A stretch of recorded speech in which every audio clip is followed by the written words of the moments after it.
এয়া মই কেকুৰাখিনি ধুনীয়াকৈ পুৰি ল'লোঁ। গেছতে পুৰিছোঁ, জুই জ্বলোৱা নাই আৰু ইয়াতে দিম মই এয়া ধনিয়া, তাৰপিছত এয়া ভোট জলকীয়া এটা দিম, আদা নহৰু দিম, নহৰু 5 ফুটা লৈছোঁ আৰু আদা 2 ফুটা লৈছোঁ। এতিয়া মই এইটোত খুতৰাটোত ভালকৈ খুন্দি ল'ম। প্ৰথমে আদা নহৰুকেইটা খুন্দি ল'ম।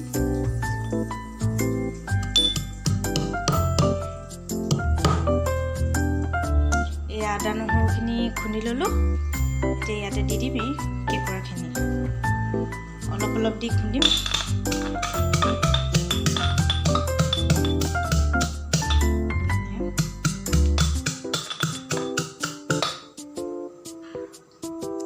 এয়া জলকীয়াটো দি দিলোঁ, কেমেৰাটো অন কৰিবলৈ পাহৰি থাকিলে। এতিয়া জলকীয়াটো দি ভালকৈ খুন্দি ল'ম। এয়া জলকীয়া দি ভালকৈ খুন্দি ল'লোঁ। এতিয়া ইয়াতে ধনিয়াখিনি দি খুন্দি ল'ম। ধনিয়াখিনি দি ইয়াতে অলপ নিমখ দি দিম।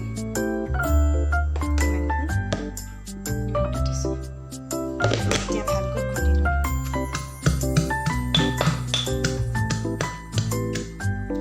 এয়া আমাৰ কেকুৰা চাটনিখিনি একদম ৰেডি হৈ গ'ল। একদম সহজতে বনি যায়, দেখিছে। এতিয়া মই বাতি এটা ধুনীয়াকৈ উলিয়াই ল'ম।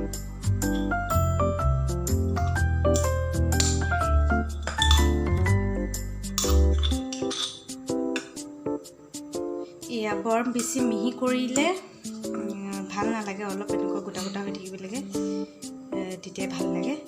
ইয়াতে এতিয়া মই অলপ মিঠাতেল দি দিম।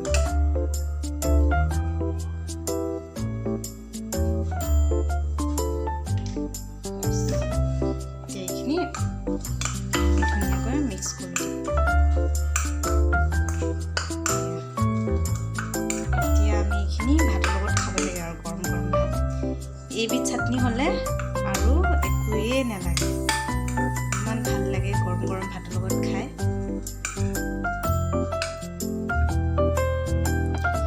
এইখিনি হৈ গ'ল। এতিয়া মই গৰম ভাতৰ লগত পৰিৱেশন কৰিম আৰু কেনে পালে জনাব। খুবেই চিম্পুল কেকুৰা চাটনি, চবেই বনাব জানেই, খালি জুইত পৰিলে ভাল হয় আৰু মই যিহেতু গেছত পৰিছোঁ তো ইমান হেৰি নাহিব পাৰে সেইটো জুই টেষ্টটো। আপোনালোকে পাৰিলে গেছত জুইত পুৰিব। এতিয়া ঠিক আছে, তেন্তে আজিলৈ আহিছোঁ। এয়াই মোৰ আজি আছিলে কেকুৰা চাটনি। ভাল পালে জনাব, কমেণ্ট এটা কৰি জনাব আৰু মোৰ চেনেলটো ছাবস্ক্ৰাইব কৰি দিব আৰু মোৰ ভিডিঅ'টো লাইক এটা কৰি দিব। তেন্তে আজিলৈ আহিছোঁ আৰু নতুন এটা ভিডিঅ' লৈ আপোনালোকক লগ পাম। Bye bye.